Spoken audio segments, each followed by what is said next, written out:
Congressman Bill Nelson flew the last shuttle and says despite Tuesday's horror, space exploration will proceed as long as humans thirst for knowledge.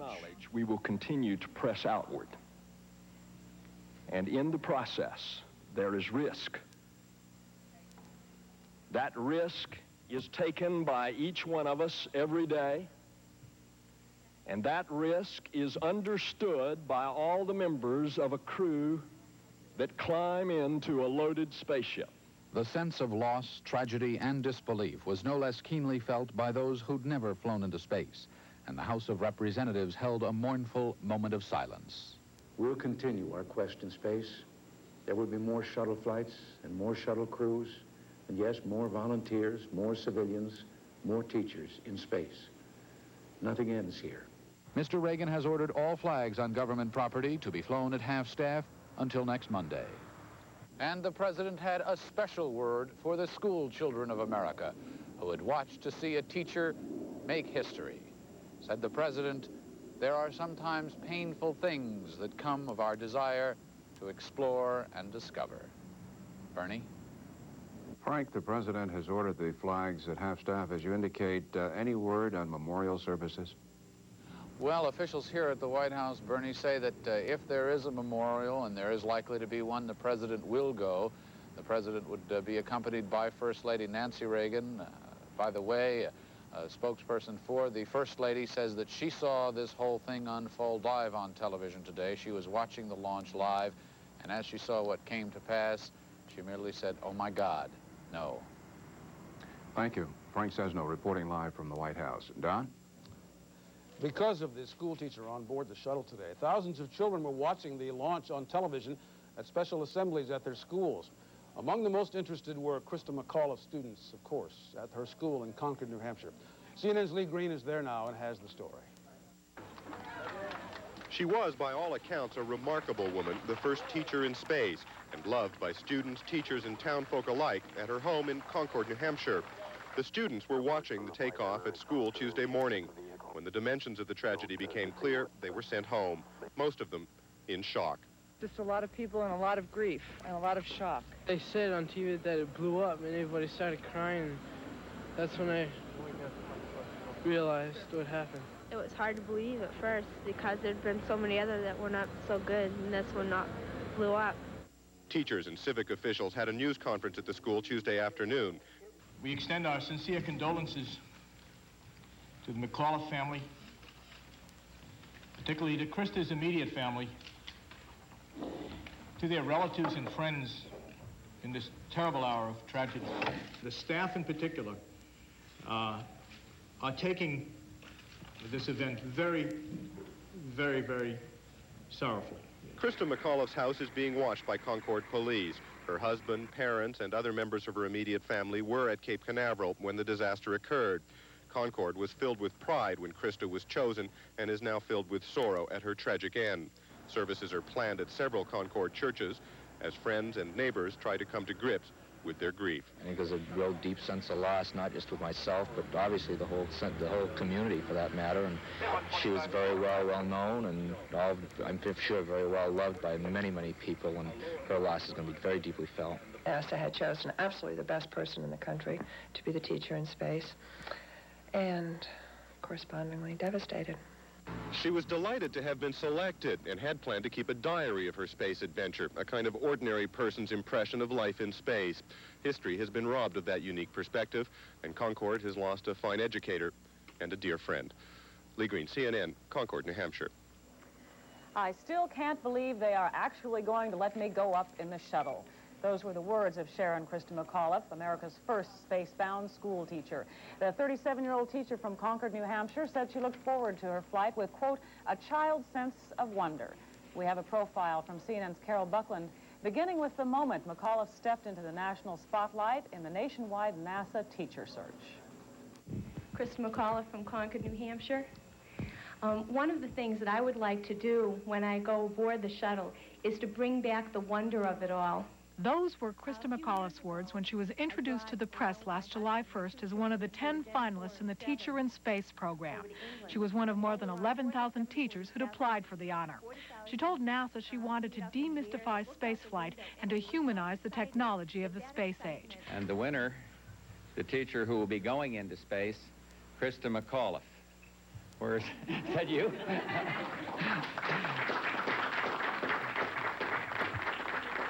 Less than 3 weeks later, this then 36-year-old high school social studies teacher was tapped to become the first average citizen in space. It was an emotional moment. When that shuttle goes, there might be one body. But there's going to be 10 souls that I'm taking with me. Thank you. That's right. Her husband, Steve, and 9-year-old son, Scott, and 6-year-old daughter, Carolyn, received the news with understandable pride. So, Scott, how do you feel about your mother flying in space? I feel real excited about it. So it seemed did her whole hometown of Concord, New Hampshire. But beyond the hoopla of being an instant celebrity, McAuliffe was faced with the demands of being an astronaut in training. Despite a few joking complaints about the close quarters on the shuttle, she said it was like putting 6 people in a pup tent. She clearly relished the challenge. She also devoted a great deal of time to what were to have been 2 live televised lessons from space. The first of those, which was to have given school children around the country a glimpse of daily shuttle life, had been billed as the ultimate field trip. In an interview shortly before her tragic death, McAuliffe reflected on what she was doing. She said she hoped to inspire others to reach out and try new and different things. If that message can get back to kids and to anybody, that, to go for it, to go ahead and push for something, maybe that you don't know whether you're going to attain it. I had no idea I was ever going to be chosen, but I felt good because I reached out for that.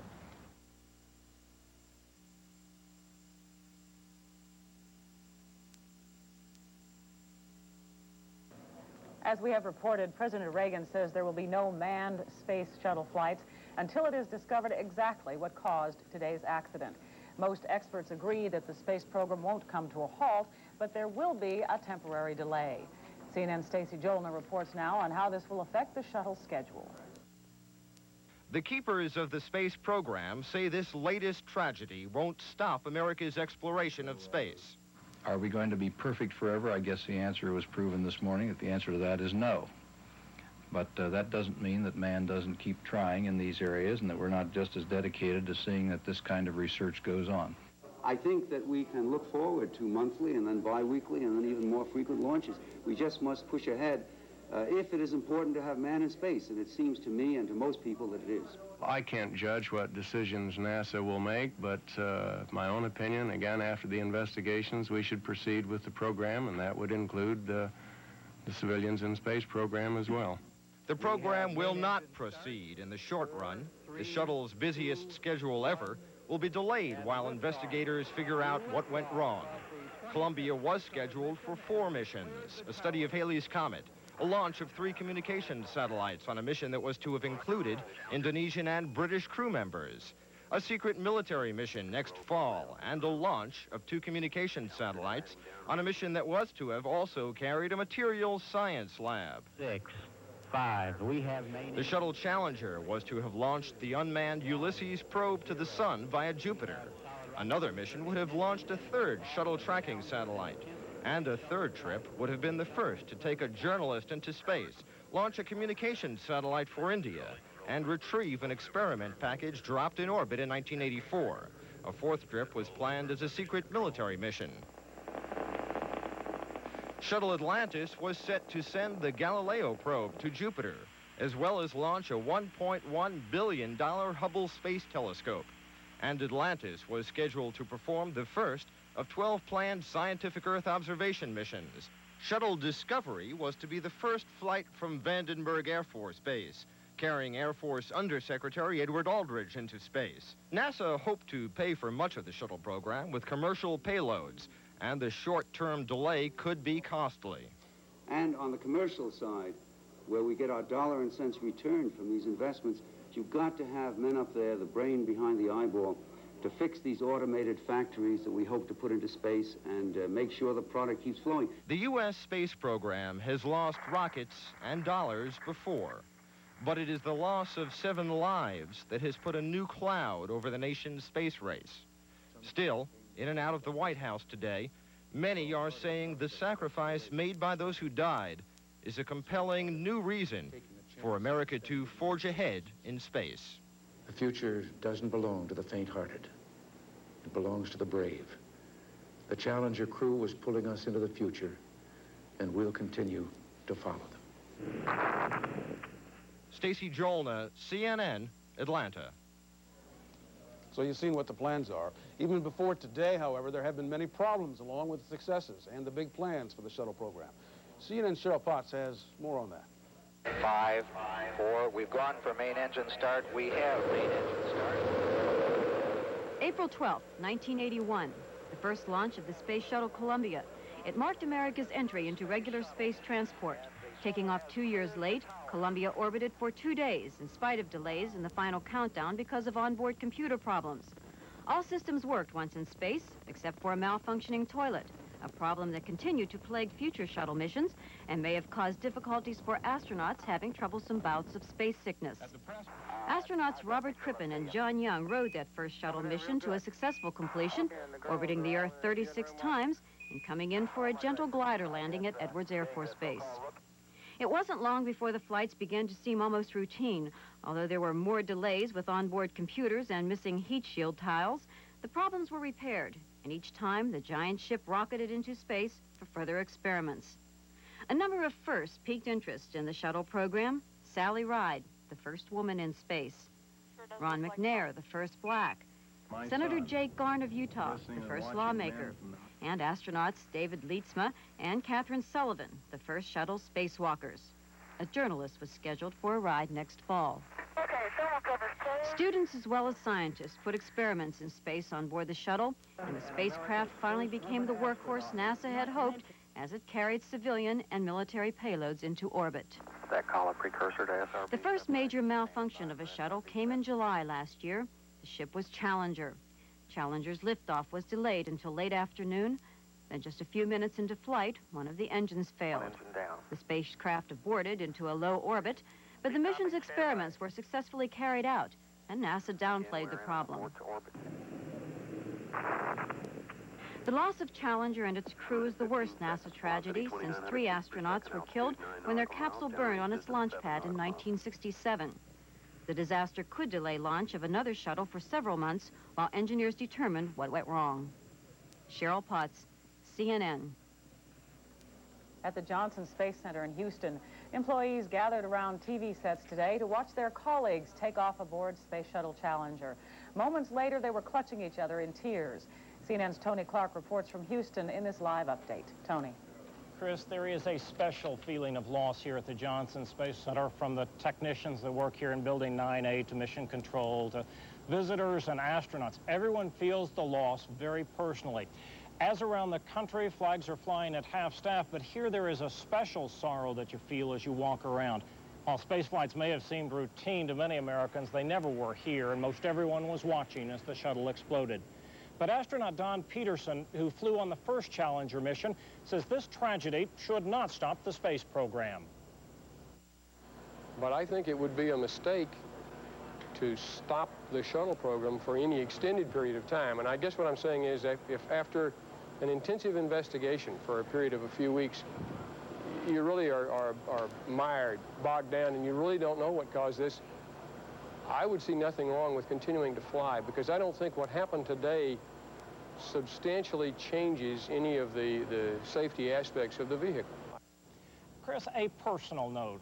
A few weeks before every shuttle mission, we get a chance to sit down and talk with the crew of the shuttle, and that was my opportunity here about a month ago to talk to all of the crew members.